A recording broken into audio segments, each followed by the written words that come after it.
waxaan doonayaa inaan videogan idinkula wadaago 6 shay oo qof kasta ayna ka mid ah uu doonayo inuu isbedel noloshiisa ku sameeyo ay muhiim u tahay inuu naftiisa marka hore ka dhaadhacsiiyo. qodobada midka ugu horeeya ayaa waxa uu yahay xusuusnow mararka qaar waxaad noloshaada bedeli weydaa aday ku bedelaan marka dambe. midda labaad waxay tahay ka tag qofkii aad ahaan jirtay, jeclaawna qofkaad maanta tahay si aad hore u socod u noqotid oo aad u gaartid qofka mustaqbalka noqon lahayd ama rajada weyn aad ka qabtid.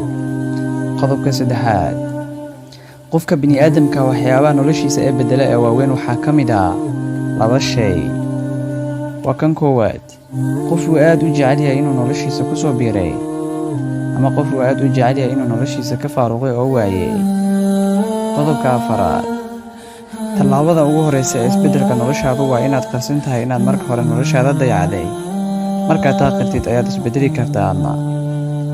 qodobka shanaad, noloshaada waxba kama bedeli kartid ilaa aad bedeshid dhaqan maalmeedkaaga. markaad bedeshid waxyaabaha maalin walba aad samaysid ayaa noloshaada isbedel ku dhici karaa. qodobka 6aad ee ugu dambeeya ayaa waxa uu yahay qofka keliya khibrad u leh inuu qiimeeyo qofnimadaadu waa adiga. taa cidnaha ka dhigaysan. bini'aadamka inay kugu qiimeeyaan oo waxay kugu qiimeeyaan naftaada ay ka dhaadhacdo marnaha u ogolaan.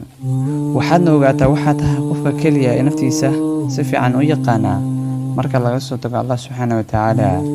walaalayaal, intaasaan jeclaystay maanta.